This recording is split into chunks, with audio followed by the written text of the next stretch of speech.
Bonsoir à tous, bienvenue sur ce webinaire, le webinaire de ce soir donc, qui a pour thématique la vie étudiante sur les campus de l'EM Normandie. On est ravis de vous retrouver, on est nombreux ce soir sur ce webinaire, on est ravis de vous retrouver ce sour pour cette nouvelle thématique, pour vous donner toutes les informations qui pourront vous être utiles. Qu'est-ce qu'un étudiant qui rentre en école va devoir prévoir pour sa vie étudiante, que ce soit les sujets du logement, des bourses, des aides, que ce soit également le handicap. On va aborder différents sujets. Donc, pour commencer, je vais vous présenter les personnes qui animeront le webinaire avec moi ce soir. Donc, je commence par Julien Soureau, qui va être avec nous ce soir et qui va pouvoir nous parler de tous ces sujets. Donc, bonsoir Julien et ravi de faire ce webinaire avec toi. Bonsoir à tout le monde. Donc, je suis responsable du service équilibre et inclusion et j'essaierai de répondre au mieux à toutes vos questions sur le handicap, les problématiques de financement et la vie étudiante en règle générale.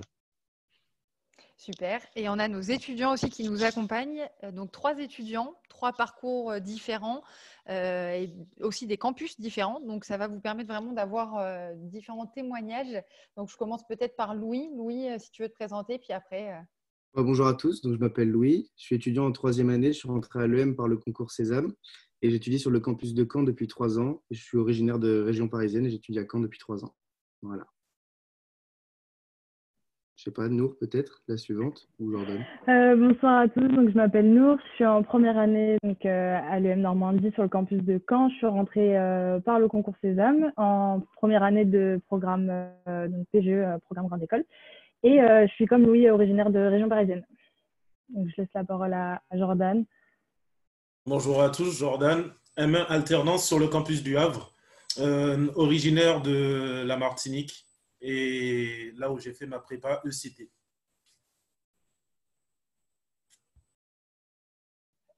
C'est coupage de micro. 3 étudiants, 3 parcours très différents, donc des Parisiens. Jordan qui nous vient de Martinique, qui nous ramène le soleil depuis qu'il est rentré à l'école. Donc, on va pouvoir vraiment échanger avec vous et aussi vous questionner peut-être un petit peu sur vos expériences, sur comment vous avez fait à votre entrée à l'école, pour vous loger, pour le financement. Enfin, voilà, des questions qui peuvent être intéressantes pour tous les étudiants qui nous regardent ce soir et les familles, parce qu'on va peut-être aussi avoir des parents. Donc, surtout, n'hésitez pas à nous poser toutes vos questions.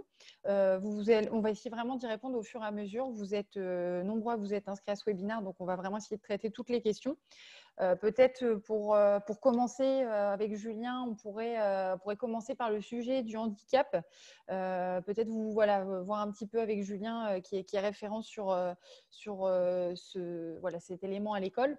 Voir un petit peu avec toi, Julien, si tu as quelques mots à dire, quelques explications à donner sur l'organisation autour justement du handicap à l'école à l'EM Normandie. Et puis aussi peut-être la petite vidéo explicative qui permet de traiter ce sujet qui nous intéresse énormément à l'école. Merci Manon. Je vous propose de commencer tout de suite par la vidéo qui explique un petit peu notre politique handicap et la manière dont on accompagne au mieux nos étudiants en situation de handicap ou à besoins spécifiques.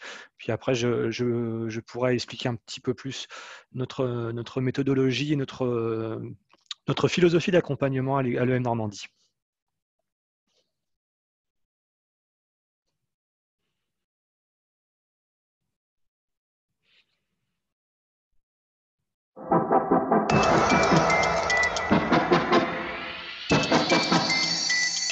Bonjour, bienvenue à l'EM Normandie, je m'appelle Marie et aujourd'hui je m'adresse à tous les étudiants ou futurs étudiants qui sont comme moi en situation de handicap. Alors oui, je sais, mon handicap n'est pas visible. Mais du coup, comment savoir si vous êtes concerné? Revoyons les bases ensemble. Mais savez-vous vraiment ce qu'est le handicap? Comme l'explique Marie, un handicap peut prendre plusieurs formes, comme un trouble cognitif, un trouble des apprentissages dont le plus connu est la dyslexie, les maladies chroniques invalidantes, diabète, maladie de Crohn, polyarthrite, etc., un trouble psychique, anorexie, dépression, etc., une déficience sensorielle, un trouble du spectre autistique. 8 fois sur 10, le handicap n'est pas visible. Nous sommes donc bien loin du fauteuil roulant comme unique marqueur du handicap.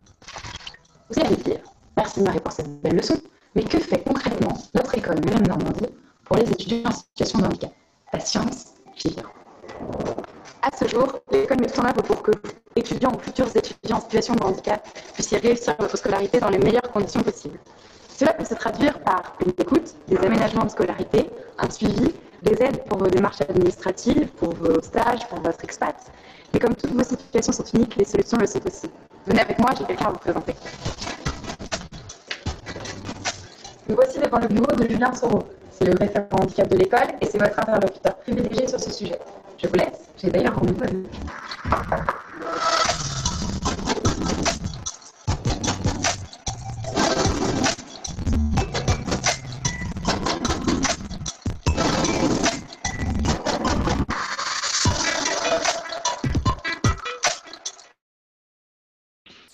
Alors, vous l'avez vu, hein, vidéo promotionnelle et très largement photoshopée puisque l'effet du confinement aidant, j'ai pris quelques kilos et mes cheveux ont largement poussé depuis le tournage de cette vidéo. Blague à part, donc nous avons maintenant plus d'une centaine d'étudiants en situation de handicap chaque année. C'est un peu plus de 2,5% de nos effectifs totaux. Notre politique handicap est claire. Un étudiant en situation de handicap, avant d'être en situation de handicap, est avant tout un étudiant. Donc, un étudiant en situation de handicap sera traité de la même manière que tout étudiant. Et l'idée, c'est que son intégration se passe au mieux et qu'il n'y ait pas de différence, voire pire, de discrimination. Bien entendu, c'est strictement interdit. C'est loin d'être notre politique à l'école. Donc, nous vous proposons pour les étudiants qui seraient concernés des aménagements de scolarité, bien évidemment, et un accompagnement plus large sur notamment tous les volets d'expatriation, recherche d'emploi et globalement tout ce qu'on appellera l'outillage administratif, puisque c'est des choses qui peuvent être un peu compliquées à mettre en œuvre. Notre politique est assez simple. L'idée, c'est de réduire un maximum ce que nous, on appelle le surhandicap administratif. Donc, vous avez juste à vous déclarer à votre inscription ou à n'importe quel moment de votre scolarité. On sait que ce n'est pas forcément évident des fois de faire part de son handicap ou de son trouble à son école. Donc, on accepte bien évidemment les déclarations en cours d'année. L'idée, c'est de vous aider un maximum dans votre scolarité. On vous propose un entretien qui est bien évidemment confidentiel. Vous aurez un interlocuteur unique sur chaque campus métropolitain et également sur nos campus anglo-saxons. Donc, dans notre service, nous serons bientôt 3 à la rentrée, 3 personnes qui sont là pour vous aider à faire le lien également avec les différents services de l'école, principalement les services de scolarité et les programmes, mais également tous les autres services, puisque être étudiant, ce n'est pas uniquement assister aux cours, c'est déjà beaucoup, mais il n'y a pas que ça. Il y a également tout l'aspect vie professionnelle et l'aspect vie étudiante et associative. Et le service est là pour vous aider au mieux pour que vous passiez les meilleures années de votre vie, puisque les années étudiantes, généralement, sont les meilleures années de votre vie. Je ne vais pas vous demander des questions spécifiques, puisque généralement, ce sont plutôt des sujets très individuels. Et puis, on vient de vous expliquer que nous, on travaillait dans l'ultra-confidentialité, donc ce serait déjà dommage de rompre ça. Vous avez dans le chat... je vais vous mettre dans le chat un contact direct. N'hésitez vraiment pas à nous interpeller par mail pour préparer votre éventuelle arrivée. Et si vous avez toute question quant à notre politique handicap, ça n'engage à rien. Et bien entendu, vous aurez tort de ne pas nous demander. L'idée, c'est que vous puissiez intégrer l'école dans les meilleures conditions possibles. Et nous sommes là pour vous aider. Donc, je propose du coup à Manon de basculer sur la deuxième partie. Ce n'est pas qu'on veut perdre du temps ou éluder ce sujet-là, mais c'est vraiment des sujets qui sont très personnels et on préfère plutôt vous répondre dans le cadre plus confidentiel du mail ou d'un appel téléphonique. Merci à tous. Super. Donc voilà, pour le handicap, Anaïs vient de vous mettre l'adresse mail sur laquelle vous pouvez poser toutes vos questions à Julien et à son équipe. Donc n'hésitez surtout pas, vous pouvez retrouver cette adresse et vous pouvez également, on va vous mettre le lien de la page en fait du site de l'EM Normandie qui vous permettra aussi d'avoir d'autres informations si vous souhaitez y revenir. Donc ça, voilà, n'hésitez surtout pas et n'hésitez pas par la suite à contacter Julien. Il est toujours disponible et même je dirais que la vidéo est mensongère puisque la porte de son bureau, à part quand il a un rendez-vous, est toujours toujours ouverte, si je ne me trompe pas. Donc, on va passer maintenant peut-être plus au sujet lié plutôt à la vie des étudiants sur les campus, plus largement. Donc, peut-être en commençant, on va vous projeter du coup un PowerPoint qui va traiter différents sujets qu'on a abordés tout à l'heure en présentation.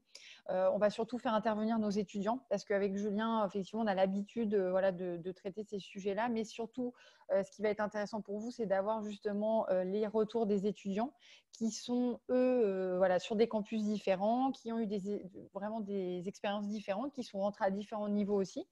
Et donc, vraiment, notre but ce soir, c'est de pouvoir vous les faire témoigner et vous donner un maximum de réponses. Donc, surtout, n'hésitez pas. Donc, je vois que Julien a mis l'adresse et l'adresse mail et le lien. Donc, n'hésitez surtout pas. Et nous, donc, on va peut-être passer au témoignage des étudiants. Est-ce qu'on commence par le logement ? Comme ça, vous pouvez un petit peu nous parler un petit peu, vous, de votre recherche avant d'arriver à l'école. On traitera après de la suite. Mais est-ce que, pour témoigner, donc là, Julien vous passe notre PowerPoint. Est-ce que vous souhaitez nous faire un petit témoignage ? Peut-être on va commencer par Jordan, qui nous arrive de Martinique, le plus loin. Donc, comment ça s'est passé pour toi ? Peut-être ta recherche d'abord, peut-être d'abord ton choix de campus et ta recherche de logement. Et puis après, on viendra avec Julien sur les différentes thématiques. Donc, moi, au niveau du choix du campus, vu que je suis arrivé il y a 3 ans, Paris n'était pas encore accessible au U3. Donc, j'avais le choix entre Caen et Le Havre. Donc, du fait de la plage, de nombreux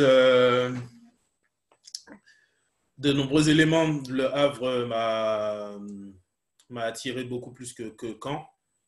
Et j'ai choisi Le Havre. Après, c'était un peu compliqué pour moi au niveau de la recherche d'appartement parce que j'avais quand même pas mal de kilomètres au niveau de tout ce qui était visite. Et depuis, en peut-être 2-3 semaines de recherche avec les sites internet, il y avait aussi l'école qui avait certains contacts avec des endroits où on pouvait trouver les logements. Il y a des étudiants aussi qui m'avaient conseillé au niveau des zones où c'était un peu plus actif, où c'était un peu plus étudiant. Et j'ai pu trouver mon appartement comme ça. Il y a pas mal d'aides aussi qui m'ont aidé à choisir un appartement avec les aides de la CAF ou des aides spécifiques aux étudiants ultramarins.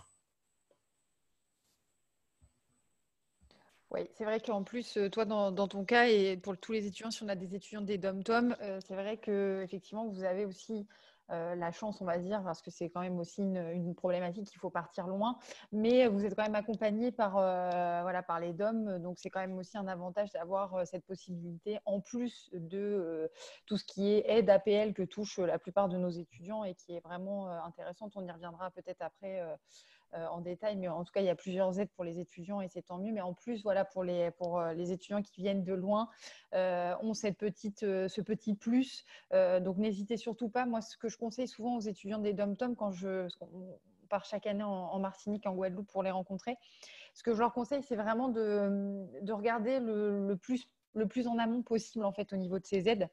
Parce que en fait, très rapidement, vous allez vous rendre compte qu'il y a plusieurs possibilités, mais parfois, ça met pas mal de temps. Donc, pour ne pas vous retrouver à avancer des frais qui vous seront remboursés un petit peu plus tard, on connaît tous et toute l'administration française qui parfois met un petit peu de temps. Donc, surtout, n'hésitez pas à regarder, dès que vous avez ce projet d'intégrer une école de commerce, de regarder les possibilités pour pouvoir avoir les fonds qui peuvent vous être attribués le plus vite possible. Ça, c'est un petit conseil en passant. C'est ce que je conseille souvent aux étudiants des DOM parce que ça peut être intéressant et ça vous évite surtout d'avancer des frais qui peuvent parfois être importants quand on arrive. Voilà. Alors, pour le sujet du logement, maintenant, je me permets de compléter. Oui, bien sûr. Nous avons mis en place une plateforme unique qui centralise un petit peu toutes nos offres sur l'ensemble de nos campus, voire même plus, puisque c'est une plateforme qui s'adresse également à nos étudiants qui partent en stage ou qui vont en alternance dans d'autres villes que nos campus d'implantation. Donc, on a une plateforme dédiée qui est gratuite et qui permet aux étudiants et aux candidats de faire leurs recherches, même à distance. Donc, elle est indiquée dans les commentaires, housing.iem-normandie.fr. N'hésitez vraiment pas, comme l'a dit Manon, plus vous anticipez, plus vous limitez un peu le stress d'un déménagement pour ceux qui vont s'installer dans une nouvelle ville. Et puis voilà, c'est toujours mieux de profiter un maximum de la rentrée en ayant un logement et en ayant réglé la plupart de ces démarches administratives. Peut-être maintenant, on va demander à Nour et Louis, donc nos deux régions parisiens, nos Parisiens, région parisienne, je crois que vous êtes tous les deux. Donc, comment ça s'est passé pour vous et comment vous avez sélectionné, donc vous êtes tous les deux sur le campus de Caen, comment ça s'est passé votre choix et aussi voilà, votre recherche d'appartement, comment vous avez fonctionné, dites-nous quelques mots. Tu veux commencer, Nour, ou pas? Ou j'y vais? Comme tu veux. Vas-y, je t'en prie. Pour la première année, j'avais choisi de prendre une résidence étudiante. Enfin, c'était assez facile, les recherches, c'était assez facile. Il y a pas mal de résidences étudiantes à côté du campus de Caen. Donc, j'ai choisi la résidence étudiante puisque c'est juste à côté. C'est sécurisant pour les parents aussi. On n'est pas tout seul en centre-ville. Il y a d'autres membres, il y a d'autres étudiants de l'EM dans la résidence étudiante. Et puis, on ne sort pas non plus tous les soirs vu que c'est plutôt à côté du campus et pas trop en centre-ville. Et puis, pour la troisième année, j'ai choisi d'aller en centre-ville, d'avoir un petit appartement. La recherche, c'était assez facile aussi. Il y a beaucoup d'agences immobilières, donc il faut pouvoir juste se déplacer pour aller visiter, évidemment, mais sinon, c'est assez facile. Et puis, ils répondent assez vite aux mails, aux appels, donc j'ai pas eu trop de problèmes pour trouver un appartement en troisième année. Et toi, nous? Pour moi, d'abord, mon choix de campus, donc pourquoi Caen et pas le campus parisien. Donc, moi, je voulais prendre mon appartement et comme je savais qu'en habitant chez mes parents et en allant au campus de Paris, mes parents n'auraient pas forcément eu les moyens de me payer un appartement donc qui soit proche de l'école. Donc, j'ai décidé de partir à Caen où les loyers étaient beaucoup plus abordables et qu'à ce moment-là, j'aurais pu avoir mon propre appartement. Au niveau des recherches, donc ma sœur qui est également à l'EM Normandie a fait sa première année en résidence étudiante. Donc ça a été une très bonne expérience pour elle, mais c'est vrai que il n'y a pas la proximité du centre-ville, parce que comme Louis l'a dit, les résidences étudiantes sont plus situées près du campus, qui est pas trop loin du centre-ville, mais ça reste un tout petit peu excentré. Donc du coup, moi j'ai préféré prendre mon appartement dans le centre. Donc les loyers sont pareils, puis en plus on bénéficie aussi, comme Jordan a dit, de la CAF, donc des APL. Donc ça fait un loyer très, très abordable et bien plus abordable que le loyer parisien. Donc voilà. C'est vrai qu'effectivement, on a donc notre campus parisien, en plus de nos deux campus historiques normands. C'est évidemment pas la même facilité de se loger.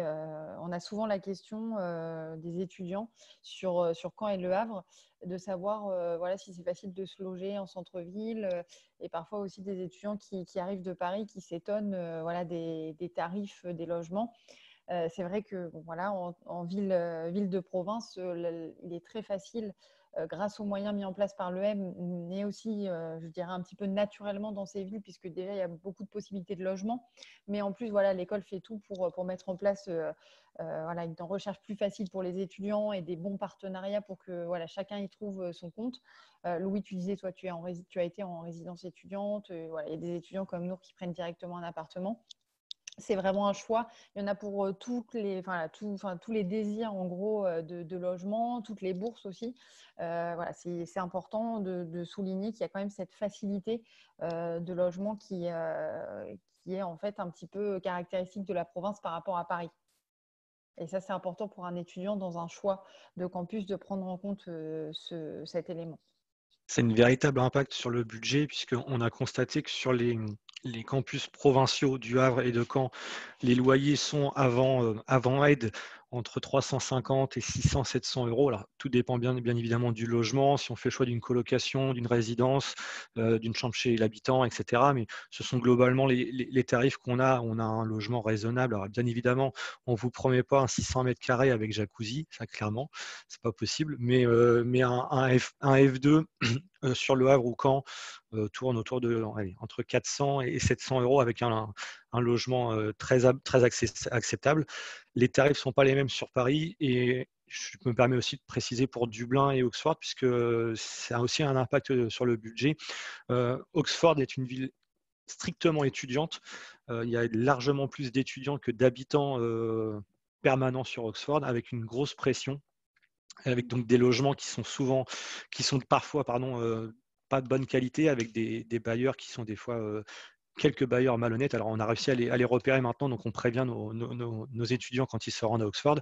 Mais les loyers tournent entre 600 et 1000 pounds par mois. Donc, on est sur des tarifs quasiment parisiens, même des fois plus chers qu'à Paris. Et à Dublin, on est sur des tarifs sensiblement équivalents, entre 500 et 800, 900 euros par mois pour se loger. Donc ça a aussi un impact dans le choix des campus.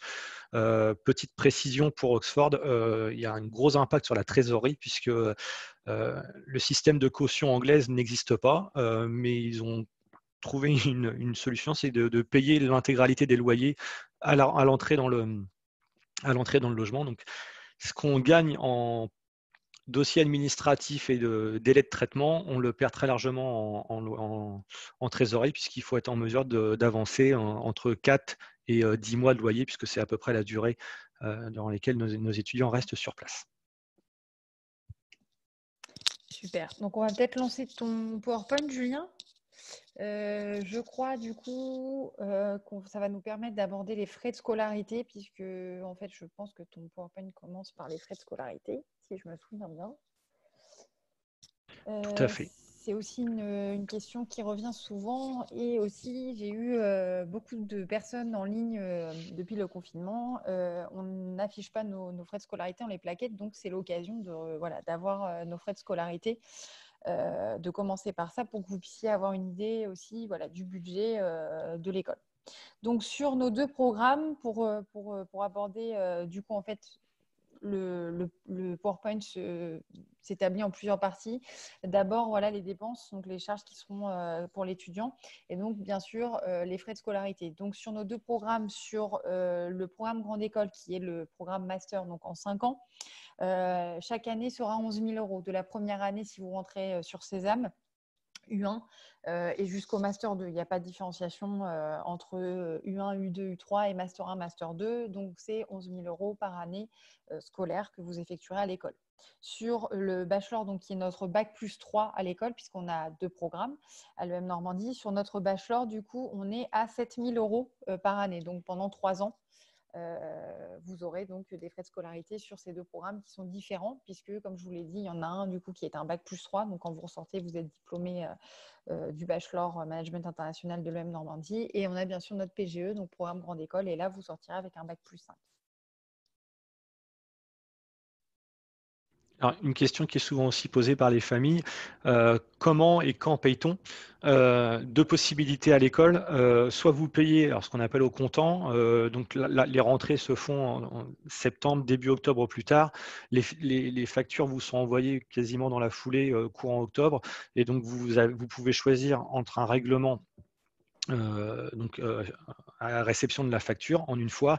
On vous propose également, et ça vous avez la possibilité de choisir cette option dès l'inscription, un paiement en 10 fois sans frais, donc étalé sur 10 mois jusqu'à, généralement c'est juin ou juillet me semble-t-il, par prélèvement automatique.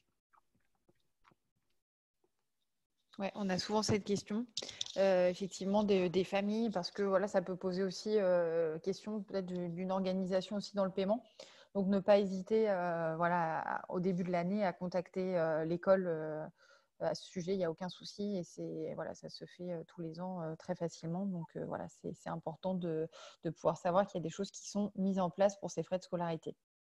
Les coûts additifs liés à la scolarité, je te laisse peut-être expliquer rapidement, Julien. Oui, alors il y a deux coûts additifs. Un qui nous impute, c'est l'adhésion à l'association des alumni, qui est une adhésion à vie qu'on propose à nos étudiants, qui leur permet d'accéder à toutes toute l'offre de services des alumni, que ce soit la mise en relation avec les anciens, avec les diplômés de l'école, également les aides supplémentaires qu'il peut y avoir dans les recherches de stages, d'alternance, aide à la professionnalisation, etc. Et également tous les événements type événements plus ou moins festifs, mais également des conférences, etc. Le coût de cette adhésion est d'environ 500 €. Alors, ça peut paraître effectivement une certaine somme, puisque généralement, c'est à la rentrée de l'école qu'on prend cette adhésion-là. Nous, on insiste sur le fait que, outre l'intérêt d'adhérer à l'adhésion à l'association des alumni, qui est une association autonome de l'école, ça vous permet également d'améliorer votre réseau et d'être vraiment dans la vie de l'école. Le réseau propose également un étalement de cette adhésion sur une année complète, de pouvoir mensualiser. Et bien évidemment, c'est une adhésion à vie, donc on paye la première année et ensuite, il n'y aura pas d'adhésion supplémentaire à avoir.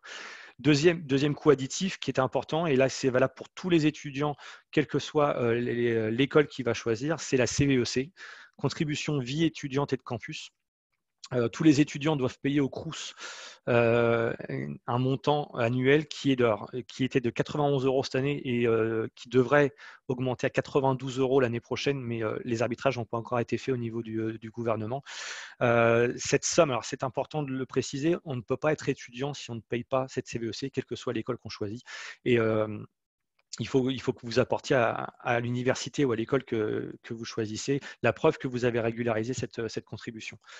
Cette contribution vous est rendue en quelque sorte, puisqu'une petite partie de ce montant est reversée à l'école pour qu'on puisse mettre en place des actions à caractère plutôt social, santé, prévention, sport ou culture. Donc, ça peut paraître marginal par rapport au coût de la scolarité qu'on vous a annoncé avant, mais l'idée de ce webinaire, c'est aussi de dresser un plan de financement complet pour que vous n'ayez pas de mauvaises surprises. Donc, voici pour ces deux coûts additifs à la scolarité. Maintenant, je te propose qu'on enchaîne. Donc, on a déjà parlé du logement. C'est aussi un poste de dépense auquel on pense spontanément. Donc, on ne va pas aller plus loin là-dessus. Juste quelques petits détails qu'on oublie certainement. Alors, les parents n'oublient pas la mutuelle santé, puisque la plupart des parents, tous les parents sont des adultes responsables. Nos étudiants, nos enfants, on va dire, maintenant que j'ai passé le cap et que je suis bien plus vieux que mes étudiants, on aurait peut-être tendance à vouloir faire des économies de bout de chandelle, et ce poste de dépense pourrait en être un. C'est une mauvaise option, puisque il est très important d'avoir une mutuelle complémentaire à la sécurité sociale, même si ce n'est pas obligatoire. Ça évite les mauvaises surprises quand on se fait hospitaliser, etc. Ce type de mutuelle étudiante revient, suivant le taux de couverture, entre 10 et 20 € par mois. C'est très très peu donné quand on sait le coût d'une hospitalisation, d'une visite à l'hôpital, d'une consultation, etc. Donc on insiste sur ce point-là. Également prévoir les frais de téléphonie, d'Internet. Nos campus sont équipés de Wi-Fi gratuit, etc. Maintenant, l'époque où on étudiait de manière assidue à la bibliothèque très tardivement est quasiment révolue, et qu'on tout se fait quasiment sur un ordinateur. Donc, prévoir une petite somme pour un abonnement Internet, surtout quand on a un logement autonome, c'est quelque chose qui peut être très pratique. On en a eu la preuve là, malheureusement, ces derniers mois, puisque tous nos cours ont basculé en distanciel, et que du coup, c'était vraiment un poste de dépense important. Dernier point, un point sur les transports. Alors, les transports, quand on entend transport, on pense transport quotidien. Donc, nos villes, que ce soit le Havre ou Caen, sont très bien desservis en termes de transport en commun. J'irais même jusqu'à dire qu'au Havre, on n'a quasiment pas besoin de transport en commun, puisque généralement, les logements sont assez proches de notre campus. À Paris, il y a évidemment l'abonnement à la RATP à prévoir. Prévoir également, pour ceux qui déménageraient dans un nouveau campus, les allers-retours chez papa-maman. Ça peut être un coût. Donc, prévoir quand même, c'est dommage de se priver d'un week-end de temps en temps, ou de revenir en vacances chez ses parents par faute de moyens. Peut-être demander l'avis de nos étudiants sur ces points-là, sur la vie quotidienne. Peut-être qu'on a oublié aussi des éléments. Je vais prendre la parole. Donc, pour les frais de vie, oui, quotidiennes, donc, mis à part ce que vous avez cité, il y a aussi à prendre en compte les potentielles sorties parce que c'est vrai que du coup, on bénéficie de tous les événements que les associations peuvent proposer. Donc, c'est vrai qu'il faut le prendre en compte. Ça serait bête de rester chez soi alors que tous ses amis vont boire un verre. Donc, c'est vrai qu'il y a un petit budget à prendre en compte dans le mois. Sinon, après, au niveau, vous avez tout cité, Julien. Donc, c'était juste parler aussi de ça, que c'est important quand on est étudiant. Tu as raison, il faut le préciser. Louis, tu voulais dire quelque chose tout à l'heure? Non, il y a le budget pour se nourrir aussi. Je ne sais pas si tu l'as évoqué. Alors, on ne l'a pas indiqué, mais évidemment, on aurait pu le mettre en premier. On aurait dû le mettre en premier. Là, pour le coup, peu d'étudiants se disent je ne vais pas dépenser d'argent pour manger. Donc, on ne l'a pas mis, mais effectivement, oui, ça reste très important. Alors, autre question que les candidats et les familles nous posent souvent, dans la plupart des maquettes pédagogiques est prévu un semestre, voire une année complète en expatriation. L'expatriation est un budget. Alors, pas un budget sur les frais de scolarité, puisque la quasi-totalité des destinations qu'on propose est sans surcoût. C'est-à-dire que c'est englobé dans les frais de scolarité annuels. Il y a quelques destinations qui nous demandent, pour des raisons financières, notamment les destinations américaines, un surcoût lorsque les étudiants choisissent ces destinations. Donc, le surcoût va de 400 €, me semble-t-il, à 2 500 €, 3 000 € maximum. Et bien évidemment, on n'impose pas à un étudiant d'aller dans une destination dite payante. Après avoir dit ça, il faut prendre en compte également le coût du voyage là, qui est à la charge de l'étudiant et le coût de la vie sur place, logement, etc. Alors, on a des accords avec nos universités partenaires. Et notre service de développement international accompagne également nos étudiants dans la recherche de logements, etc. On a ce qu'on appelle des bons tuyaux, etc., que les étudiants se repassent d'une année à l'autre. Mais c'est à prévoir, évidemment, partir dans un pays limitrophe en Europe, ou en tout cas proche de type Roumanie, etc., ou Espagne, n'est pas le même coût que lorsqu'on part aux États-Unis ou en Asie, ne serait-ce que le prix du billet d'avion. Donc c'est aussi à prévoir dans votre plan de financement. Et là, pour le coup, l'idée, c'est de pouvoir lisser un peu toutes ces dépenses sur l'ensemble de la scolarité. Est-ce que certains de nos étudiants veulent se parler de leur expatriation? Puisque je sais que Nour et Louis, vous êtes partis en expatriation dans le cadre de vos études à l'EM Normandie. Moi, je suis parti en Finlande pendant 4 mois, c'était l'année dernière. Et en ce qui concerne les dépenses, il n'y a pas eu de surcoût de scolarité puisque c'était une université partenaire. Il y a juste eu le logement et les courses sur place, quoi. Et c'était super simple. Enfin, franchement, le logement, j'ai trouvé grâce à l'université partenaire aussi, qui nous envoie un site et puis on s'inscrit. C'est assez facile de trouver. Enfin, pour moi, en tout cas, pour la Finlande, c'est super facile de trouver. Les courses sur place, pareil, c'est relativement un mode de vie assez proche du nôtre, donc pas eu de grosses surprises. Les sorties, il n'y avait pas plus de sorties qu'à Caen ou ailleurs, donc j'ai pas eu besoin d'étendre le budget. Mais par contre, après, pour financer un peu mon départ, j'ai fait des petits jobs à gauche, à droite, et puis pour avoir un peu de sous de côté pour me permettre des extras sur place. Mais sinon, c'est tout. Enfin, en termes de dépenses, pas eu de surcoût de scolarité, juste le logement et à manger à prévoir. Voilà. Quant à moi, du coup, je suis pas encore partie, mais je pars l'année prochaine au Vietnam, donc une destination totalement différente de la Finlande. Aucun surcoût de scolarité, donc ce qui est à ma charge, ça sera juste du coup le billet d'avion, la vie sur place, etc., comme vous l'avez cité, Julien. Après, au niveau du logement, je sais que mon université partenaire m'a envoyé plusieurs sites où je peux trouver des logements ou même avoir des colocations avec des étudiants étrangers. Donc ça, c'est super quand on part en expatriation, c'est ce qui est conseillé. Après, sinon, il y a tout ce qui est Airbnb, il y a aussi les témoignages des étudiants qui sont déjà partis parce que du coup, c'est les mêmes universités partenaires. Donc, on peut avoir le témoignage d'étudiants qui y sont déjà allés. Donc ça aussi, c'est bien. Après, donc c'est un autre budget parce que le billet d'avion est cher, mais après sur place, il faut savoir que la vie est très abordable. On peut beaucoup voyager quand on est en Asie parce que les vols d'avion en inter sont beaucoup moins chers que lorsqu'on vient de France. Du coup, oui, ça reste un budget. C'est pourquoi cet été, je vais travailler donc pour avoir des sous de côté et pour pouvoir voyager là-bas.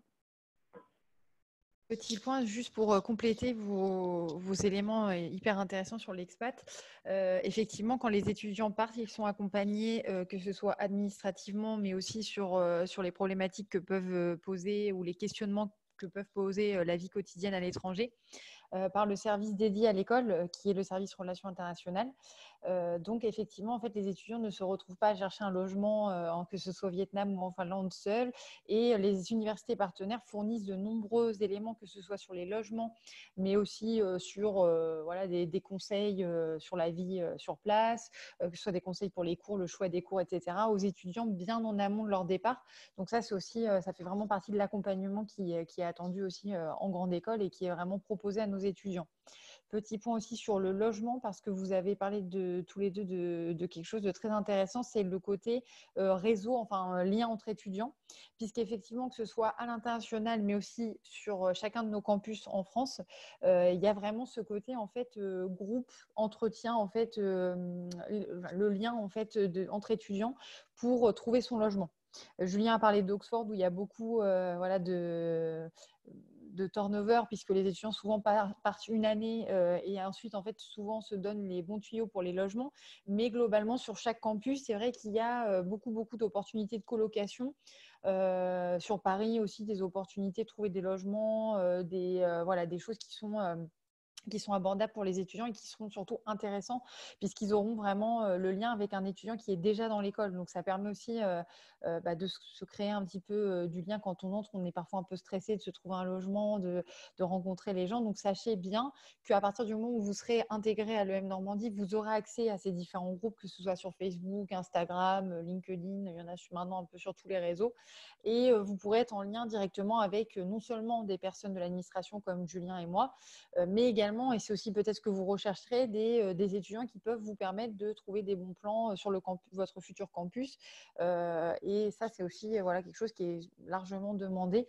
On parle du logement, il y a aussi tout ce qui est covoiturage. Vous en parlerez peut-être après, Nour et Louise, que Jordan, malheureusement, les covoites pour la Martinique, c'est un peu plus rare. Mais sur la région parisienne, il y en a beaucoup. Donc voilà, il faut vraiment prendre en compte le côté entraide et le côté, en fait, quand vous intégrez l'EM, vous intégrez la famille EM Normandie. Donc forcément, en fait, vous allez avoir des conseils des étudiants qui sont déjà sur place, des étudiants qui sont passés sur les campus. Et c'est vraiment quelque chose que vous aurez dès votre entrée à l'école. Je pense que, voilà.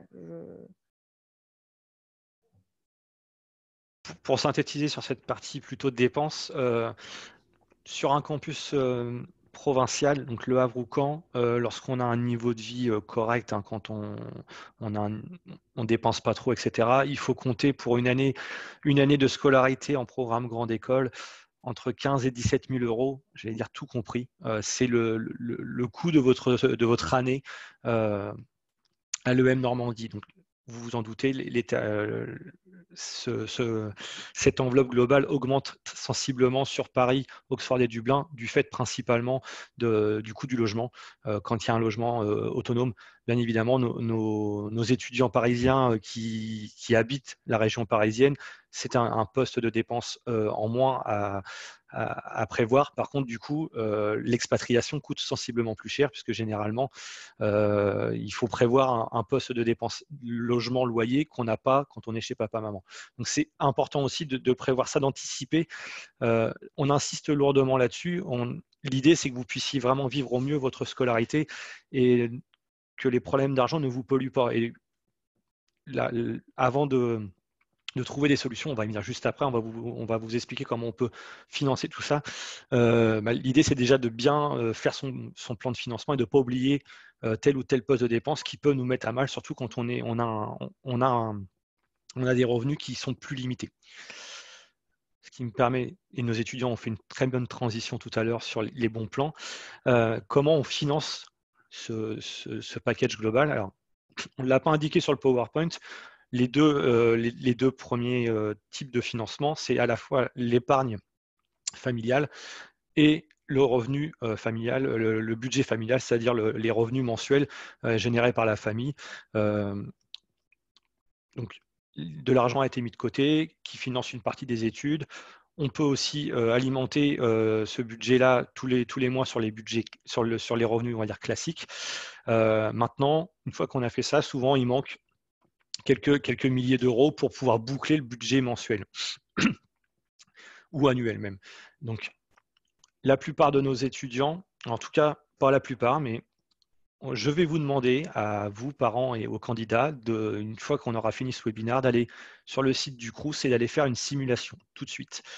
Même si vous n'êtes pas boursier actuellement, au lycée ou même en études supérieures, où vous êtes convaincu que les revenus, là je parle plutôt aux parents, vos revenus ne vous ouvrent pas le droit à des bourses dites sociales du Crous.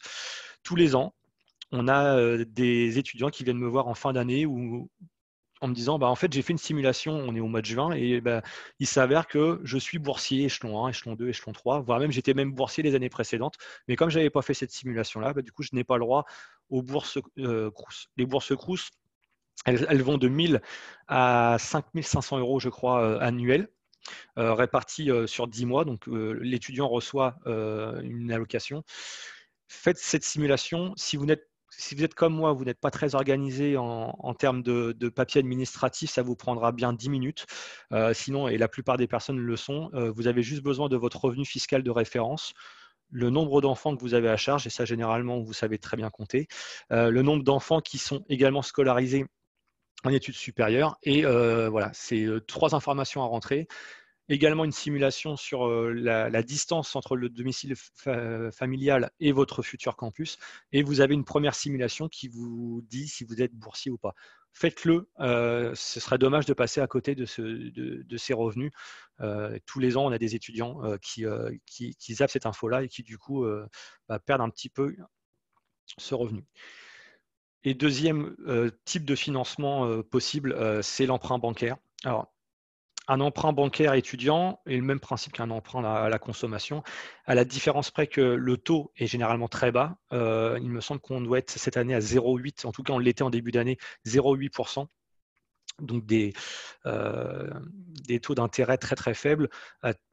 À titre d'exemple, si jamais vous empruntez 20 000 euros, le coût total du crédit est estimé entre 500 et 700 euros supplémentaires. Donc c'est quasiment rien. Autre différence avec un crédit à la consommation classique, c'est le différé de paiement.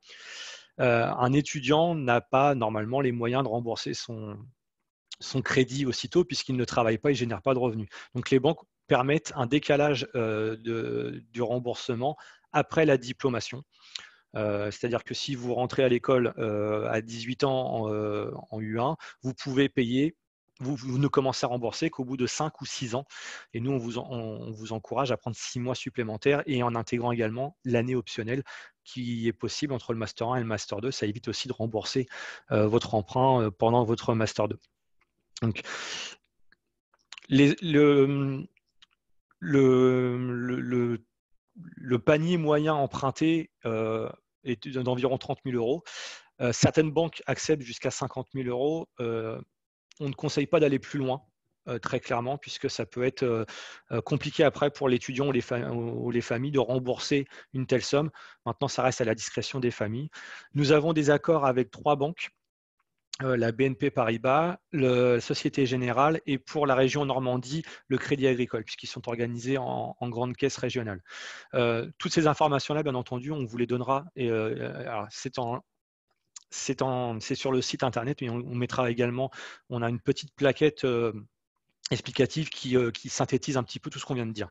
Donc on vous encourage, alors ce sont les 3 banques qu'on vous a citées, ce ne sont que des exemples, on vous encourage également à aller voir votre banque familiale ou d'autres banques et faire les devis. Ça peut faire peur d'emprunter, très clairement. Maintenant, pour vous rassurer, les banques n'acceptent pas des dossiers qui ne sont pas qui sont compliqués. Donc ce qui veut dire aussi que si jamais la banque accepte de vous prêter un peu d'argent, c'est que c'est sécurisé et qu'il n'y a pas de risque pour vous aussi, emprunteurs. Donc, voilà comment globalement on peut financer ces études. On va ensuite détailler assez rapidement les autres types de financement possibles, mais ça reste des financements plus marginaux. Alors, on a parlé des aides au logement. Souvent, c'est intégré dans le loyer, les APL. Faites la démarche auprès des CAF afin de savoir si vous êtes éligible ou pas. Et généralement, là, il faut avoir le logement avant pour savoir si le montant de ces aides APL. Certaines collectivités territoriales vous proposent également des bourses. Alors là, on est sur des montants beaucoup plus marginaux. Qu'est-ce qu'on entend par collectivité territoriale? Les régions, les départements, également vos communes. Alors, on n'a pas pu le lister puisque là, chaque collectivité territoriale a sa propre règle et ça dépend aussi énormément du fait que les parents habitent ou pas, l'étudiant étudie dans la région ou pas. Donc, consultez vos collectivités territoriales. Vous pouvez aussi avoir une très bonne surprise. Certaines fondations et mécénats proposent aussi des bourses. Généralement, ce type de bourse est réservé à des profils type à la fois sociaux, sur critères sociaux, et également sur des critères d'excellence académique. Et il y a beaucoup de candidats et très très peu de bourses qui sont acceptées, donc ça reste assez marginal. Et là, je vais laisser la parole à Jordan, puisqu'on a mis volontairement dans les types de financement possibles, l'alternance. Pourquoi? Avant de laisser la parole à Jordan, lorsqu'on est alternant, deux bonnes surprises. Déjà, on a un salaire qui varie au minimum entre 70 et 90% du SMIC suivant l'âge de l'étudiant. C'est un minimum. Il y a même des contrats d'alternance qui vont au-delà de ce minimum légal. Et autre deuxième bonne surprise, les frais de scolarité sont à la charge de l'employeur. Donc, ça fait baisser très sensiblement la facture pour l'étudiant. Jordan, est-ce que tu veux nous expliquer un petit peu ton expérience? Et moi, j'ai une question. Est-ce que tu as choisi l'alternance également pour des raisons plutôt financières? Donc, moi, étant donné ma proximité géographique, c'est un peu compliqué pour mes parents de m'aider financièrement. Donc, c'était déjà un objectif de trouver une alternance. Actuellement, je suis en alternance dans une agence d'intérim pour mon M1 et mon M2, donc pour 2 ans. On a un rythme de cours relativement souple. On a généralement 1 semaine ou 2 semaines par mois de cours, ce qui fait qu'on retourne à l'école un peu tous les mois. L'alternance, ça a été la solution, entre guillemets, la moins chère et celle qui rapporte aussi parce que ça fait que je peux vivre avec mon salaire d'alternant. Et en plus de ça, je n'ai pas à financer les frais de scolarité. Néanmoins, il y a quelque chose qu'il faut pas oublier, c'est que lorsqu'on est en alternance, on n'a plus de bourse. La bourse du Crous, on ne l'a plus. Ce qui fait que après, c'est pas un gros problème. Mais c'était une option relativement intéressante pour la majorité des alternants qui sont sur ma promotion. On n'est pas forcément axé sur le fait que c'est le côté financier qui nous a amenés, mais tout le monde retrouve, soit on choisit l'alternance pour les sous, soit pour l'expérience, soit pour les deux également. Tu as raison de le préciser, Jordan, ça reste un rythme qui est compliqué puisque, pour synthétiser, ce qu'un étudiant en formation initiale va apprendre durant son année, vous allez apprendre la même chose, vous avez le même programme, par contre condensé en beaucoup moins de semaines de cours. D'ailleurs, vos semaines de cours sont beaucoup plus chargées puisque là, tu es en plein dedans, Jordan, cette semaine, tu es sur un 35 heures de cours. Le rythme est un peu plus soutenu. Tout le monde n'est pas prêt à faire de l'alternance. Il y a des fois des problèmes de maturité, de relation au travail également. Donc, c'est un choix pas unique, tu l'as bien précisé, pas uniquement financier. Tu l'as fait également pour avoir de l'expérience et que c'était aussi un format qui te convenait peut-être plus que les cours classiques. Mais voilà, c'est des questions qu'il faut se poser. Maintenant, est-ce que tu peux nous préciser peut-être à quel moment on peut faire de l'alternance à l'EM Normandie? Exactement. Alors, à l'EM Normandie, sur les deux programmes, que ce soit le Bac+3, le bachelor, et sur le master, le Bac+5, vous aurez accès à l'alternance. Donc, pour le bachelor, pour le Bac+3, ce sera sur la dernière année, donc sur le BMI 3. Et là, vous pourrez donc choisir de faire cette année en alternance, toujours sur le même rythme que Jordan a abordé, 3 semaines en entreprise et 1 semaine à l'école. Et sur le master, vous aurez 2 choix. Comme Jordan, de partir sur 2 ans. Donc, on signe un contrat de 2 ans avec une entreprise, comme c'est ton cas, Jordan. 2 ans, donc il n'y a pas possibilité d'année optionnelle entre les deux. On part vraiment, on signe un contrat et on sait que l'étudiant va finir ses 2 années de master chez l'entreprise qui l'a embauché. 3 semaines à peu près, donc ça peut être 2 semaines parfois en fonction du calendrier, mais environ 3 semaines toujours en entreprise, 1 semaine à l'école. Ou alors pour un étudiant qui souhaiterait partir à l'international en master 1, qui souhaiterait faire des cours en anglais ou pas forcément faire de l'alternance dès le Master 1, vous avez aussi la possibilité de faire de l'alternance sur certaines spécialisations uniquement Master 2. Ça vous permet également de choisir de faire une année optionnelle. Et en fait, ça permet à des étudiants qui souhaitent choisir une alternance pendant leur année justement optionnelle de passer des entretiens ou à la suite d'un stage qui s'est bien déroulé, de trouver aussi une alternance sur le Master 2 uniquement. Donc, il y a vraiment les deux possibilités, soit en 2 ans comme c'est ton cas, Jordan, ou alors uniquement Master 2 comme certains étudiants le choisissent aussi. Ça me permet de rebondir puisqu'on a une question qui nous vient de Omar qui demande est-ce que vous accompagnez les étudiants dans la recherche de l'alternance? Donc, je vais pouvoir répondre à cette question. Et puis après, Jordan, tu pourras peut-être parler un petit peu de ta recherche. Je dis un grand oui à ta question, Omar. Donc, oui, on accompagne nos étudiants. Il y a même un service qui est dédié. C'est le service entreprise et carrière avec vraiment une section alternance. Donc, vous allez avoir des interlocuteurs privilégiés pour rechercher votre alternance, prendre contact avec soit des alumni, nos partenaires, puisque à l'école, on a plus de 5000 entreprises partenaires. On est vraiment business school de référence sur l'alternance. Par contre, j'ai envie de dire, c'est vous et uniquement vous qui allez passer les entretiens et c'est vous qui êtes maître de votre destin puisque en fait, nous, on va vous donner des clés, mais ce sera à vous d'ouvrir la porte pour trouver votre alternance. On ne passera jamais les entretiens à votre place. On n'aura jamais le comportement professionnel que vous allez devoir avoir avec nos partenaires. Donc, en fait, moi, j'ai tendance à dire que oui, l'école fait un maximum, vous accompagne pour que vous puissiez avoir le maximum de chances de réaliser ce projet d'alternance. Par contre, à vous d'être sérieux, rigoureux et aussi, si vous avez un projet d'alternance, de vous y prendre à l'avance. Parce que des fois, on a des étudiants qui nous disent moi, je veux intégrer en septembre, il faut que je trouve une alternance. On est le 10 juillet. Vous vous rendez bien compte que voilà, il y a beaucoup de gens qui cherchent une alternance. Et il faut aussi trouver la bonne alternance, puisque le but, ce n'est pas de faire n'importe quelle alternance et de faire quelque chose qui ne vous correspond pas.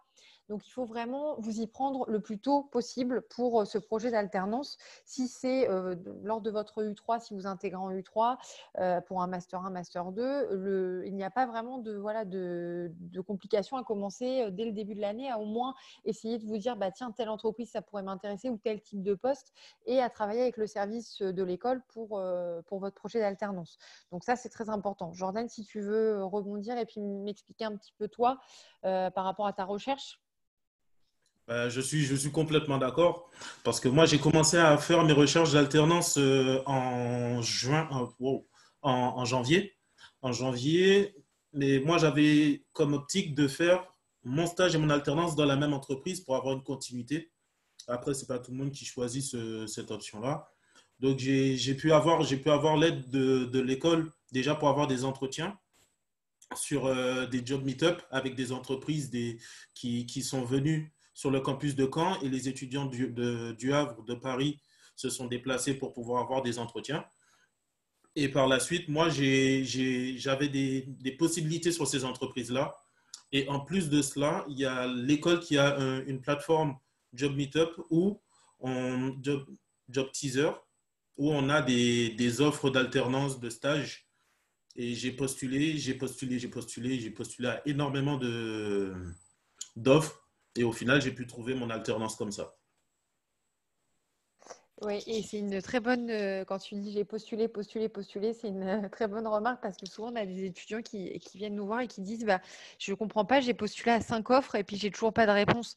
Alors l'alternance, c'est, je pense, globalement comme la recherche d'emploi. Il ne faut vraiment pas avoir peur de faire beaucoup, de postuler beaucoup, comme le disait Jordan, parce que vous allez trouver votre alternance, mais effectivement, pour trouver la bonne alternance et puis pour voilà, trouver quelque chose qui vous correspond, il va falloir que vous passiez par plusieurs lettres de motivation, plusieurs CV et plusieurs offres. Donc vraiment, ne vous arrêtez pas à 5-6 offres, parce que des fois, on a la question des étudiants, mais est-ce que c'est normal? J'ai postulé beaucoup, selon moi, genre à 10 offres, mais 10 offres, ce n'est pas beaucoup. Vraiment, ça peut aller. Voilà. Donc, il ne faut vraiment pas avoir peur de se dire, bah, tiens, je postule tous les jours à différentes offres et tous les jours, je m'intéresse un petit peu à ça, parce que c'est vraiment important. C'est ce qui fera que si vous persévérez, vous allez trouver votre alternance, comme Jordan. Avant de pouvoir répondre aux questions des participants à ce webinaire, deux points. Alors, pour conclure, je ne vais pas évoquer les aides à l'expatriation, mais il existe quelques aides financières à l'expatriation. Notre service développement international pourra vous indiquer tout ça lorsque le moment sera venu. Ça reste des sommes qui sont marginales par rapport au coût total. On ne l'a pas évoqué, excusez-moi. Il y a également l'option des jobs étudiants. Ça n'a pas été indiqué dans ce petit PowerPoint, c'est une erreur de ma part d'ailleurs. C'est une option, bien entendu. Alors avant de laisser la parole à Louis, qui pourra nous faire part de son expérience, deux petites remarques. Tout d'abord, ne pas considérer que le job étudiant est un plan de financement en soi. Certains de nos étudiants nous disent, moi, je vais financer mes études grâce à mon job étudiant. Un job étudiant reste un job étudiant avec un volume horaire globalement assez restreint et avec des revenus, avec des salaires qui sont quand même très faibles. Vous l'avez vu, hein, on parle d'une somme entre 15 et 20 000 euros en gros pour financer ses études par an. C'est rare qu'on arrive à générer par un job étudiant ce type de somme. Et deuxième petite remarque, là c'est encore le papa qui parle et plus, et plus l'ex-étudiant que j'étais il y a longtemps. On est avant tout en études et travailler à côté, ça peut être très fatigant. C'est très enrichissant. Par contre, il y a un volume horaire selon nous à ne pas dépasser. Ça peut être très ponctuel ou avoir un volume de 10-12 heures par semaine, c'est déjà beaucoup, puisque ce qu'on va vous demander à l'école, c'est quand même un gros investissement. Et surtout, je pense surtout sur l'ensemble de votre scolarité, ce que vous pouvez faire en U1, U2, U3, donc en première, deuxième ou troisième année, vous ne pourrez certainement plus le faire d'un point de vue matériel, tout simplement, en dernière année, par rapport à la charge de travail, à l'exigence académique et professionnelle qu'on va vous demander. Donc, c'est un gros plus de pouvoir travailler à côté, soit pendant les vacances, soit avec un petit contrat par semaine. Par contre, attention à ne pas privilégier cette option-là au détriment de vos études. Je sais que à la fois Nour et Louis, vous avez encore des expériences de job étudiant. Est-ce que vous pouvez peut-être éclairer un petit peu notre propos? Oui, enfin, comme tu l'as dit, moi, le job étudiant, c'était pas du tout pour financer, c'était plus un plus pour tous les mois. Moi, j'ai trouvé mon job étudiant en fait à la suite de mon stage en deuxième année. J'ai fait mon stage à la FNAC en tant que vendeur pendant 2 mois, et ils m'ont proposé un CDI tous les dimanches, tous les dimanches, tout en CDI tout simplement. Et du coup, je revenais en fait, je faisais les allers-retours Caen Paris, enfin région parisienne tous les week-ends. Et pour aller travailler, j'avais un contrat de 9 heures. Donc, je faisais du 9h, 18h tous les dimanches. Puis après, je repartais à Caen le soir en train. Et non, ça m'a beaucoup aidé. Puis ça a beaucoup aidé aussi mes parents parce que du coup, c'était de l'argent en moins qu'ils me versaient tous les mois. De base, mes parents me donnent un peu d'argent tous les mois pour sortir et vivre. Mais du coup, ils sont servis de mon job étudiant pour diminuer un peu les dépenses et puis me laisser un peu vivre avec mes sous. Et en plus de l'argent, ça fait de l'expérience toujours. C'est toujours bon à prendre, quoi. Donc, ouais, voilà. Et puis, il y a Nour aussi qui a travaillé. Moi, j'ai fait ça pendant 1 an. Donc, de ma fin deuxième année jusqu'à là, il y a pas... Enfin, j'ai mis fin à mon contrat il n'y a pas si longtemps que ça. Et puis, voilà, c'était super. Nour, si tu veux. Moi, j'ai un profil un petit peu plus différent parce que du coup, j'ai favorisé les jobs étudiants pendant les vacances, donc grandes vacances, tout ça, Noël. Donc moi, mes parents du coup me donnent mon budget global pour le mois qui ne comprend pas mes extras, mes sorties, etc. Donc c'est pourquoi je travaille pendant les vacances pour pouvoir m'offrir des choses, pouvoir sortir, pouvoir voyager potentiellement. Et du coup, c'est vrai que je voulais rebondir sur ce que Julien a dit. C'est que faut savoir que, et également j'ai vu dans les questions que Jessica posait une question par rapport à au, combien d'horaires de cours par semaine. Donc, il faut savoir que en première année, en tout cas, je parle pour mon cas, on n'a pas beaucoup de cours pendant la semaine, mais ce qui est hyper important et qu'il ne faut pas oublier, c'est qu'on a beaucoup, beaucoup de travaux de groupe avec énormément de personnes de groupes différents. Du coup, organiser les réunions pour se voir avec tous ces groupes, pendant la semaine, c'est toute une organisation parce que chacun a son emploi du temps. Et si en plus vous avez une contrainte d'un travail dans la semaine, donc que ça soit le soir, en après-midi, c'est vrai que ça peut être vite contraignant, autant pour vos cours que pour la fatigue que vous allez emmagasiner. Du coup, c'est vrai que moi, à la différence de Louis, j'ai préféré plutôt travailler et économiser des sous pendant les vacances. Voilà. Merci à vous deux pour vos retours d'expérience qui sont hyper intéressantes. Juste pour préciser à Jessica, du coup, dont on a un petit peu parlé, on est sur environ 26 heures de cours quand on arrive à l'école. Donc, effectivement, c'est une organisation qui est très différente de ce que vous pouvez connaître au lycée ou encore plus si vous êtes en prépa, comme Jordan l'a fait avant, puisque là, on n'est pas du tout sur les mêmes horaires, mais même au lycée, il y a plus d'horaires de cours. Mais effectivement, comme tu l'as dit, Nour, c'est une autre organisation parce que vous allez avoir énormément de travaux de groupe, changer de groupe. Donc, vous allez devoir vous organiser, comme tu l'as dit, pour vous voir à des moments voilà, en dehors de vos heures de cours. Et au-delà de ça, vous allez également avoir l'investissement dans la vie associative de l'école. C'est en fait quelque chose qui va vous être vraiment demandé. Vous allez même être noté sur certaines années dans la gestion de projet. Donc, et je sais que Louis, toi, c'est ton cas. Tu as arrêté ton job étudiant, on en a parlé la dernière fois, parce que ton association te prenait du temps et que tu étais présidente du coup des ambassadeurs, donc qui est une association qui prend beaucoup de temps, beaucoup de week-ends. Donc, tu es la preuve vivante que, voilà, en plus des cours, c'est vrai qu'il y a beaucoup, beaucoup de choses à côté, la vie associative de l'école, les travaux de groupe, le travail personnel à fournir. Et donc, en fait, le but, nous, et c'est ce que Julien essayait de vous dire tout à l'heure, on vous alerte là-dessus pour ne pas vous mettre en difficulté par rapport au fait de se dire, bah, j'ai seulement 26 heures de cours, je peux très bien me trouver un travail et prendre 25 heures voilà, de job étudiant à côté. Si c'est pour après vous mettre en difficulté ou ne pas être capable de réaliser ce qu'on vous demande, qui va vous apprendre énormément et qui va vraiment être un pilier dans votre expérience à l'EM Normandie. C'est vraiment voilà, le but de notre avertissement, c'est pas de vous dire ne travaillez pas, mais de trouver quelque chose qui sera adapté à ce que voilà, vous aurez à faire aussi et en fonction de votre progression dans l'école. Peut-être aussi vous faire attention à cet investissement en plus de tout le reste à l'école. Juste une petite question, Julien, parce que je vois Jessica a posé une question tout à l'heure. On ne lui a pas répondu parce que tu as parlé de combien coûterait une année d'études sur un an. Et en fait, elle avait une question par rapport à Oxford, puisque tu as expliqué que c'était un petit peu différent au niveau du logement. Est-ce que tu as une idée de combien coûte environ une année à Oxford, tout compris? Alors, généralement, on conseille aux familles et aux étudiants de prévoir une enveloppe de 20 000 euros, tout compris, pour une année à Oxford. Alors, je modulerai quand même ce que j'ai dit. Certes, le logement est assez conséquent. La ligne de budget logement-loyer est assez conséquente à Oxford.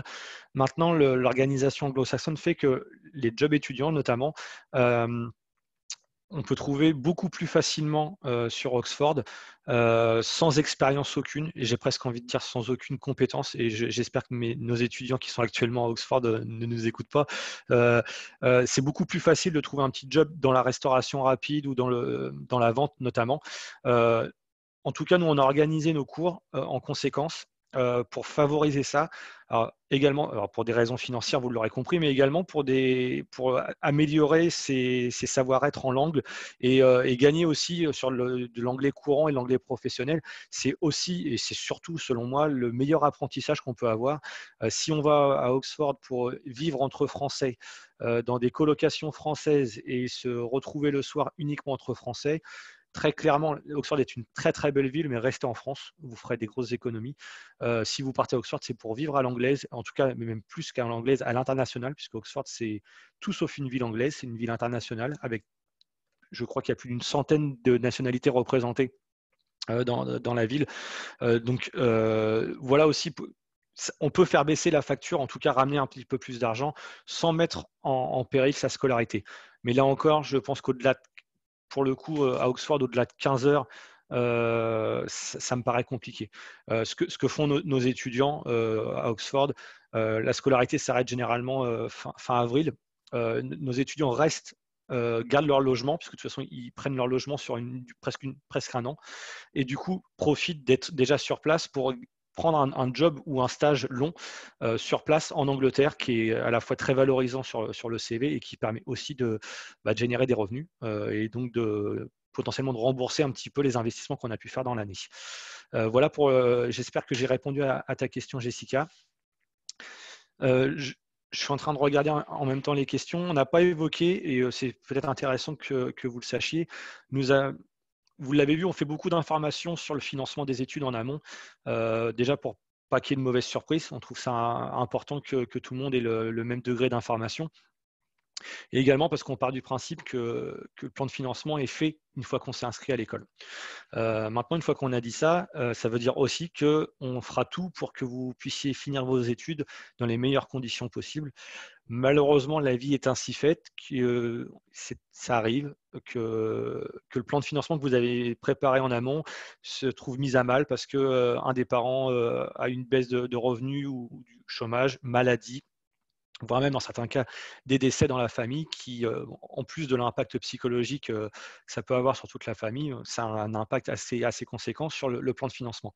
Donc on a un fonds d'aide, un fonds social étudiant qu'on appelle un dégrèvement des frais de scolarité aléas de la vie qu'un étudiant peut mobiliser. Alors, idem, il ne faut pas compter ça dans le plan de financement, très clairement, parce que nous, on souhaite l'utiliser le moins possible. Ça veut dire que les familles ont rencontré des difficultés et on ne le souhaite pas pour nos étudiants.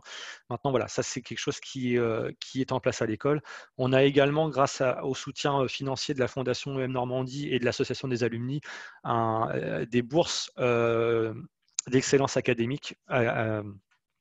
Cette année, on a distribué une trentaine de bourses à des étudiants qui étaient boursiers Crous ou équivalents pour les internationaux et qui avaient en plus d'excellents résultats académiques chez nous, plus de 14 de moyenne. Donc c'est un petit coup de pouce. Ils ont reçu un dégrèvement de 2 000 € sur leur facture de l'année. C'est un petit coup de pouce pour aussi à la fois inciter nos étudiants à travailler encore plus, ça c'est toujours ça de prix, et surtout voilà, essayer qu'ils puissent finir leurs études dans les meilleures conditions possibles. Jordan, est-ce que tu voulais évoquer ça? Oui, ben moi dans mon cas, étant donné qu'en venant de la Martinique, c'est un peu plus compliqué au niveau de tout ce qui est toutes les démarches administratives. Ça a été énorme, ça a été très très très compliqué pour moi de trouver en gros une banque qui accepte un prêt sans garant physique. Et étant donné que mes parents étaient toujours là-bas, je suis arrivé seul. Et ça a pu être une solution sur les frais, en fait. Sur les frais, vu qu'un prêt entre un prêt de 10 000 et un prêt de 5 000, c'est pas du tout la même chose. C'est pas du tout le même aspect que le banquier il verra au niveau de sa décision. Tu fais bien de le préciser, je ne l'ai pas évoqué tout à l'heure. L'intérêt aussi d'anticiper, notamment auprès des banques, de faire des devis, c'est de savoir si une banque potentiellement peut vous prêter de l'argent et combien. On a tous les ans des mauvaises surprises des étudiants qui entament leur devis et leur recherche auprès des banques très tardivement, voire même une fois qu'ils sont rentrés à l'école, et qui du coup sont en stress le temps que le dossier soit traité, qu'une réponse positive leur soit apportée quand une décision positive leur est donnée. Donc un petit conseil, là ça ne vous coûte quasiment rien, enfin ça ne vous coûte rien même du tout, c'est d'aller voir votre banque si jamais vous pensez que vous allez avoir besoin d'un crédit pour finaliser votre plan de financement. Allez voir votre banque familiale, faites un devis, j'allais dire à l'aveugle, demandez le maximum possible par rapport à ce que vous pensez être en capacité de rembourser une fois que vous aurez votre votre emploi, et comme ça vous aurez une première base de discussion et en tout cas vous savez à peu près où vous allez mettre les pieds. Après ce sera plutôt de la négociation commerciale et ça jouera sur des montants un peu plus minimes, mais c'est important. Très sincèrement, notre service accompagne certains étudiants qui peuvent être en difficulté, et au-delà voilà, des vraies difficultés financières qu'ils peuvent rencontrer, on a quand même des étudiants qui se trouvent stressés de ne pas penser à leurs études et aux études au sens large et à la vie étudiante, et qui du coup ne profitent pas du tout de leur expérience à l'EM Normandie, ou en tout cas beaucoup moins, parce qu'ils justement ils sont un peu parasités par ces problèmes financiers. Donc plus vous avez anticipé, et c'est aussi pour ça qu'on a un service comme le mien au sein de l'école, c'est vraiment pour vous aider et vous accompagner au mieux. Donc, n'hésitez vraiment pas à consulter. Vous avez vu dans le chat, on a mis des liens. Sur notre site internet, on a une petite brochure spécifique là-dessus. Si on l'a édité, c'est vraiment pour donner un maximum d'informations auprès de nos étudiants et candidats pour qu'ils puissent vraiment préparer leur arrivée à l'école, et on espère vous voir très nombreux très rapidement. Juste une petite question pour Nour. Donc, on a eu une question de savoir quel était ton job étudiant. Alors, moi, j'en ai fait plusieurs. Donc, j'ai commencé secrétaire médicale, donc rien à voir avec le commerce, en remplacement dans un centre médical juste à côté de chez moi.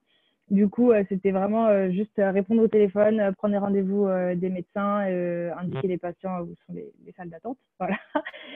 Sinon, après, j'ai enchaîné plusieurs CDD à UGC, donc dans un cinéma à Versailles, donc en région parisienne. Et comme ça s'était bien passé, du coup, ils m'ont repris en CDD de temps en temps, donc pendant les vacances quand j'avais besoin, et quand ils avaient besoin aussi de remplacement. Et puis, j'enchaîne entre les deux, entre le remplacement du coup de secrétaire médical et chez UGC. Ou sinon, alors, ce que je peux conseiller que des amis font, c'est de l'intérim, donc des petites missions. C'est très intéressant de faire ça. Des fois, il ne nécessite pas forcément énormément de compétences.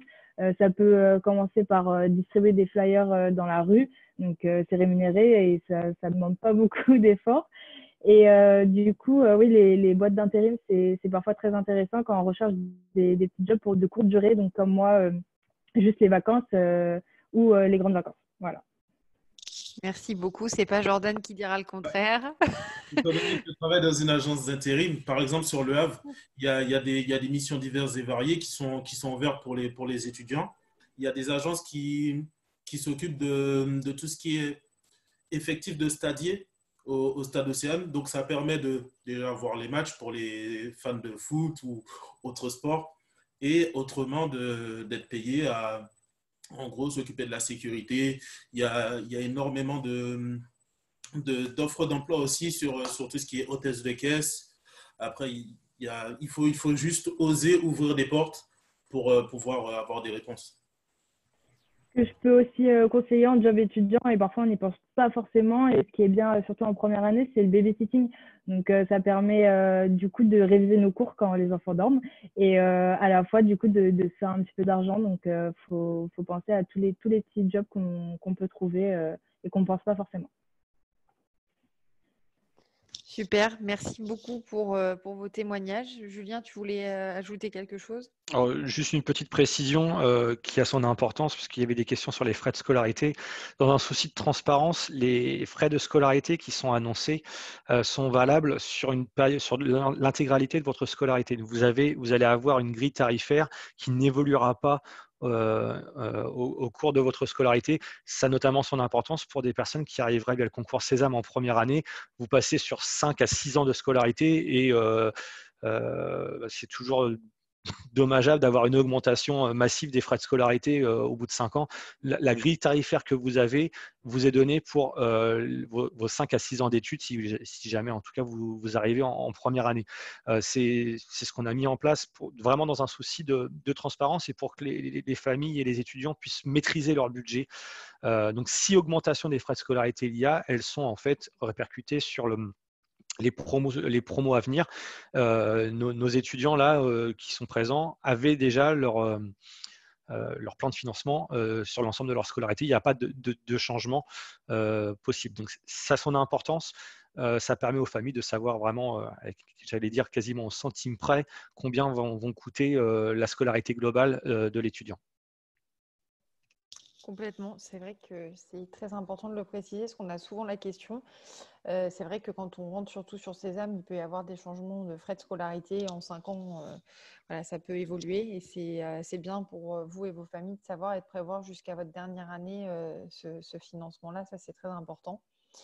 Je pense qu'on a répondu à toutes les questions et je pense que voilà, on a pas mal dégrossi le sujet qui est quand même, je pense, on pourrait faire encore 1 heure facilement de la vie étudiante, mais en tout cas, voilà, on a essayé de donner un maximum d'informations et de répondre à un maximum d'éléments. Malheureusement, on va peut-être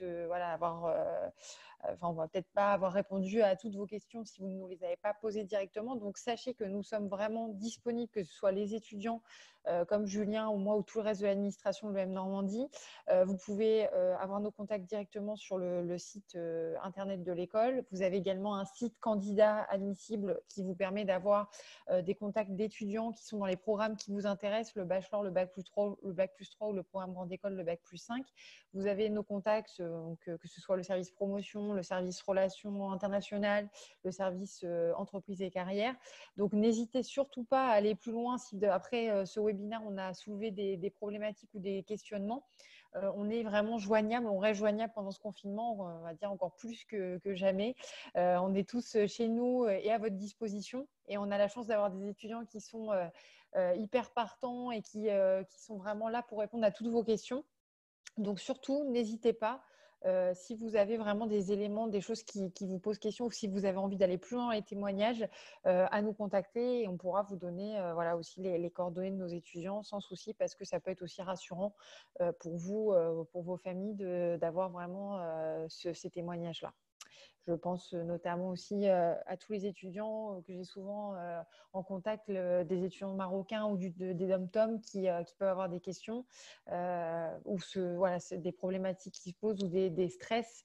Donc, n'hésitez pas, on est vraiment là pour vous répondre avec grand plaisir. Voilà, donc merci à tous, aux participants, aux étudiants et à Julien. C'est toujours un plaisir de vous retrouver pour les webinaires parce que ça nous permet de passer un peu de temps ensemble. Donc, ça m'a fait très plaisir de le partager avec vous et merci encore pour vos témoignages qui sont hyper intéressants et enrichissants. Et voilà, si vous voulez un petit mot de la fin.